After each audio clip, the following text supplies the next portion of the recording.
Meet the Muslim who cracked history's most famous code. It's safe to say that there is no ancient writing system that has captured the attention of anyone who came across it the way Egyptian hieroglyphic writing has.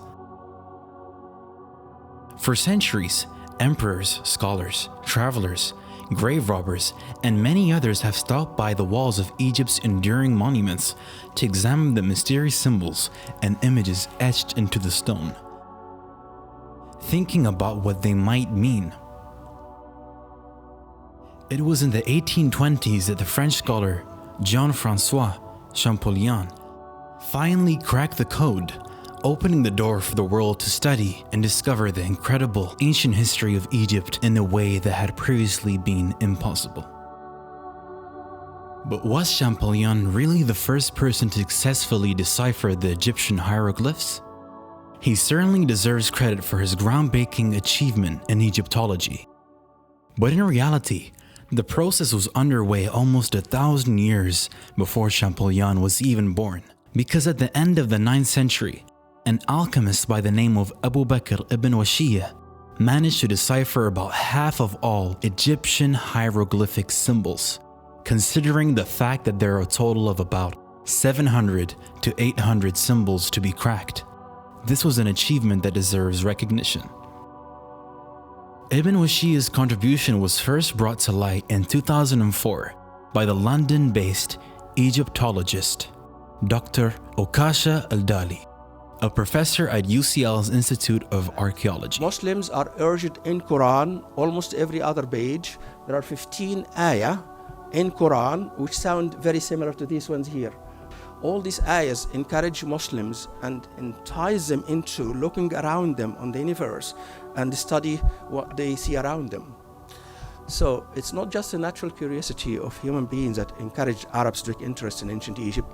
It is all these ayahs in Quran that entice and encourage Muslims to take a closer look and study the world around them, the world of the ancient civilizations, ancient cultures, if only to establish the reasons of this demise and learn the fate and avoid it. If people were whatever wrong they did and they were destroyed as a result, then Muslims should learn the lesson and don't do the same. Al-Dali did extensive research on the study of ancient Egypt in medieval Arab Islamic writing and convincingly argued that not only did Muslims express a deep interest in the study of ancient civilizations, but that they could also correctly decipher Egyptian hieroglyphic script. But who was this Ibn Washiyah? And why was he trying to decipher the hieroglyphs in the first place? The little information we have about his background is hopelessly confusing. He lived in Kufa, Iraq, during the Abbasid period, when the scholarly and scientific movement at the famous House of Wisdom in nearby Baghdad was in full swing. And he was an alchemist, which was probably in the hope of discovering the ancient Egyptians' secrets of alchemy that he was trying to decipher, their mysterious system of writing. He hacked other cryptic alphabets as well, 93 of them, in fact including alphabets used by the ancient Babylonian, Egyptian, Semitic, Hellenistic, and Hindu civilizations.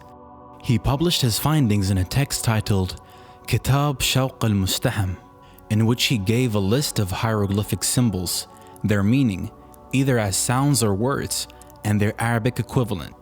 Al-Dali compared Ibn Washiyah's conclusions on hieroglyphics with Egyptologists' modern-day understanding of them and found them to be accurate. The discovery of Ibn Washiyah's contribution opened up the discussion of the role of classical Muslim thinkers in the field of Egyptology, which had been ignored for centuries, partly because of a prevailing Eurocentric emphasis on history, and partly because the relevant manuscripts were scattered and not accounted for. Just a few years after Al-Dali's revelations, some historians have already begun to recognize Ibn Washiyah as the first real Egyptologist in history. About a century later, another Muslim, Abu Rayhan al-Biruni, would become the first Indologist in history. Al-Dali emphasized that because of their prejudices about Islam, Western scholars have been unfair to classical Muslim Egyptologists. Western culture misinterprets Islam because we in the West think teaching of civilizations before the Quran is shunned, which isn't the case, he said. They valued history and assumed Egypt was a land of science and wisdom, and as such they wanted to learn their language to have access to such vast knowledge. In reality, the research in Egyptology that classical Muslims carried out is even more reliable than the research of their contemporaries in pre-modern Christian Europe.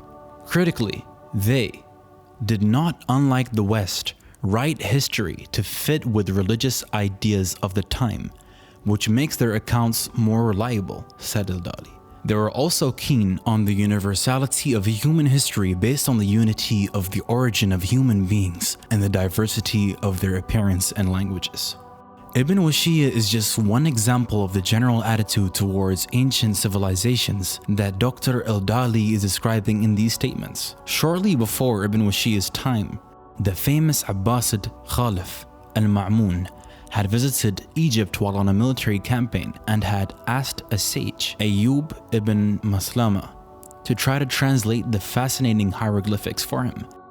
Ayyub failed, but Ma'mun at least managed to force open the blocked entrance to the Great Pyramid at Giza that tourists still use today. Jabir ibn Hayyan, who was widely considered to be the father of chemistry, was also fascinated by the hieroglyphs and the secrets they may hold regarding his field of research. Similarly, the 9th century Sufi saint Dhuhn Nun al-Misri was also deeply interested in the Egyptians' hieroglyphs. The classical historian Al-Mas'udi described him as one of those who educate the history of these Egyptian temple ruins. He roamed among them and examined a great quantity of figures and inscriptions. Dhuhn Nun al-Misri is said to have eventually deciphered the hieroglyphs, and there may be many other examples just waiting to be discovered. It is possible that another Muslim actually managed to crack the hieroglyphic code entirely, but even with the sources we have, we can say with confidence that Ibn Washiyya, the first real Egyptologist, made the biggest contribution toward deciphering the hieroglyphs until Champollion finished the job nearly 1,000 years later. Muslims today would benefit immensely from continuing to explore different cultural traditions and historical mysteries with the same spirit and zeal.